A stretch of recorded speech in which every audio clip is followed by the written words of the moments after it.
పూజలు చేయించుకోవడం ఉదాహరణ. ఎందుకంటే తరాలు మారిపోయే కొద్దీ పెద్దలకే తెలియకపోవడం వల్ల వాళ్ళ గోత్రం ఏంటో, వాళ్ళ ఋషులు ఎవరో వాళ్ళకే తెలియకపోవడం వల్ల వాళ్ళ తదనంతర కులాల వాళ్ళకి వాళ్ళ గోత్రం తెలియదు.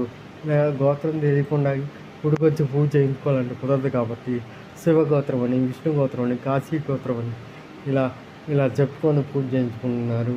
ప్లస్ ఆ ఇంటి పేరు నే వాళ్ళు గోత్రంగా చెప్పుకుంటున్నారు. ఉదాహరణకు మేము ఈరోజు జపం చేసాం, అది అబ్బూరి గోత్రం అంటాం. అబ్బూరి అనేది ఇంటి పేరు, అబ్బూరి గోత్రం అని చెబుతున్నారు వాళ్ళు. ఇట్లా గోత్రం అనేది పెద్దలు చెప్పుకోవడం వల్ల ఈ తర్వాత తరాల వరకు అసలు తెలియకుండా పోతుంది. తద్వారా ఇబ్బందులు గురవుతున్నారు వాళ్ళు. భాగవతుడు గైస్, లైక్ చేయండి, సబ్స్క్రైబ్ చేయండి. భాగవతుడు డివోషన్.